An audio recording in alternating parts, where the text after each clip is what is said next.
Alright, YouTube, I'm going to talk about subwoofers again. First of all, I just want to talk about this nose moving thing I do. I have a mild case of Tourette syndrome, diagnosed at age 5, so I'm going to be doing this whether you like it or not. Anyway, it's not a big deal. I'm going to talk about subwoofers, and this here is a subwoofer.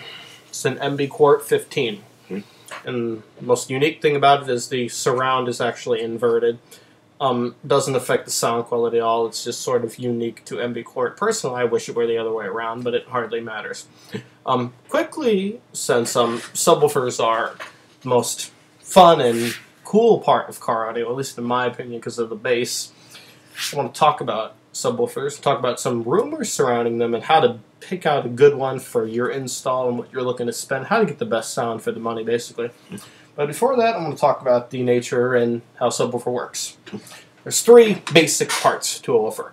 There's your basket and your magnet structure, your cone, and then your most important part of all, which is the voice coil. It's a little cylindrical thing wrapped with wire that, when fed current, it works like an electric motor inside of the woofer. The voice coil interacts with the magnet, causing the woofer to move up and down.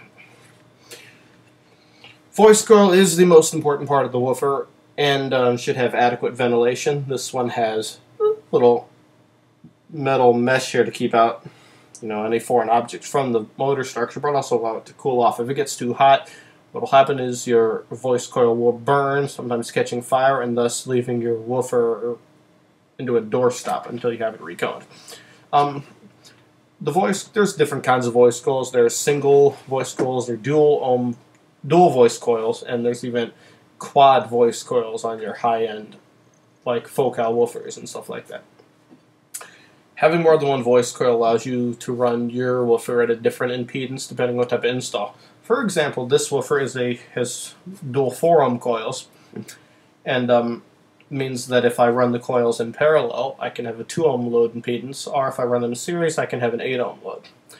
I have two of these woofers. I run them both at 2 ohms, and then I wire them in parallel to get a 1 ohm load to my amplifier, which puts out more power at 1 ohm. Okay, that's how a subwoofer works. They come in many different sizes. Your normally 8s, 10s, 12s, 15s, and 18s. And now I want to get into a couple size rumors. Okay, you hear a lot of people say, "Oh, a 10 will be punchier than a 12," or 12 will be deeper than a 10. And basically, unless you get really, really into the real deep details of it, it's a whole bunch of bullshit, basically. You can get a 10 to respond low, and you can get a 12 to sound very punchy. It's not about the size, it's more about the characteristics of the certain driver. There are two general types of subwoofers. There are actually three. There's your sound quality subwoofer. There's your SQL woofer, which is getting a lot of SPL, pretty loud, but still sounding reasonable. And then there's your pure SPL woofers, which can be used with music but aren't really recommended for it, and mostly used for competitions, for SPL competitions, just to get very loud at a certain frequency. That's a whole other science in and of itself. Maybe I'll make a video about that later. But generally, you want to stick to the two, the SQ woofers and the SQL woofers. Let's take a 12-inch woofer, for example, since 12 is a very common size. There's sound quality 12s. Normally, those are run in sealed enclosures, and they don't get as loud. Now, SPL woofers, or I should say SQL woofers, normally in a ported enclosure. And if you listen to hip-hop, they're usually tuned to the high 30s, meaning like 38 hertz or something is a common tuning frequency for a 12. The tuning frequency on ported box has a lot to do with the way it sounds. If you like, most people who go for like a sound quality setup will tune a little lower in the low 30s maybe, and for an SPL setup, people can tune up to like, say, 60 cycles if they just want it to be really loud at a certain frequency. So basically, first rumor to debunk is 10s being punchier than 12s. No, if you build the box right, you can make an 18 sound punchy. It all depends on the install and the driver you're using in the enclosure. Now, generally, a 12 will be louder than a 10 and a 15 will be loud and 12 with all things considered because you're dealing with more cone area. Size does matter to an extent, but you also have to factor in the excursion of the woofer, the power going into it. Sometimes it's kind of an easy way to tell if you don't have all the specs. Yes, generally a larger woofer will be louder, but there's more factors than that. Now let's talk about woofer enclosures, because I've spent a lot of time talking about this and that, but haven't gone into detail. There's roughly 3 types of woofer enclosure. There's a sealed box, a ported enclosure, and then a bandpass enclosure. And there's actually several different types of bandpass enclosures, but I'll get to those a little later. Your sealed enclosure is your most simple setup. It's a box, you put the woofer in. Now, different woofers want a different size enclosure for optimal sound.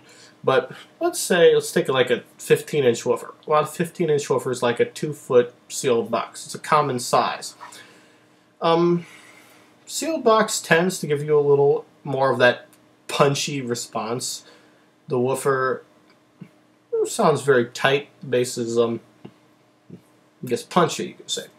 A ported box normally will get a little louder because you're utilizing the back wave of the speaker with the port. Now, ports can be tuned to different frequencies, as I said before, but for normal listening purposes, for somebody who listens to, say, hip-hop music or any type of music with a substantial amount of bass, they like it tuned anywhere between the high 20 cycles, 28 cycles, to about maybe 40 cycles, depending on the woofer you're using.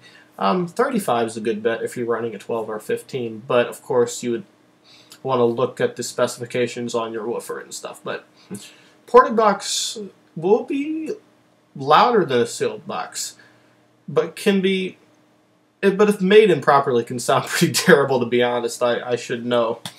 If you build a ported box, make sure you know what you're doing. If you can, use a program to design the box based on the specifications of the woofer. And I know it might be hard to bite the bullet, but spend the extra $70 and have it made for you if you don't have a place, if you can't build it yourself. Prefab enclosures are okay, but they don't match a box made exactly for the woofer. A bandpass enclosure, these are common with budget car audio brands. The most common bandpass enclosure you'll see is a piece of crap enclosure you'll see at Best Buy for Tool Dual Audio 12s, and it'll get loud at like one frequency and sound like shit at all the others. It's just, don't friggin' buy that thing. If you see it, it's got all the lights inside of it, it looks really cool, don't buy the fucker. The best thing Best Buy sells is probably the Rockford P3 or the Type R, and Best Buy sells them for like $225. Geez, Custom Sounds at St. Louis, where I live, sells Type Rs for $100 a piece. Man, which place are you going to? Anyway, not enough about Best Buy being shit. A bandpass box has a one sealed enclosure, then the other front part of the enclosure is ported, and can give you if built properly by someone who knows what they're doing, a bandpass box can sound quite good. Prefab bandpass enclosures sound like shit. Now, for the SPL competitors and the people who want to get really loud at a certain frequency, there are types of bandpass boxes that will get much louder than any other type of enclosure. These are called 6th order bandpass boxes and 8th order bandpass boxes, and their construction is very, very complicated. If you listen to music in your car, do not build one of these. 1, because it's frigging extremely difficult, and 2, your box will be a one-note wonder, meaning that the woofer will get really loud at, say, 50 hertz, and you won't hear shit at 55, and you'll blow the poor thing at 45. Okay? So, lessons we've learned today. If you're spending a lot of money on a woofer, have a box custom made. And if you want a good amp, buy this. Yeah. This is a Cadence TXA 1000D. It's rated at 1,000 watts continuous in the 1 ohm. Some say it's underrated, can do like 1,200. I don't know. I got mine for $200, and it is the best $200 I've ever spent. This thing is great for the money. I said $200 for 1,000 watts continuous, and this ain't no bullshit like pile amp or something. This thing will do what it's rated for $200 shipped. Buy that thing. Cadence Outlet Store.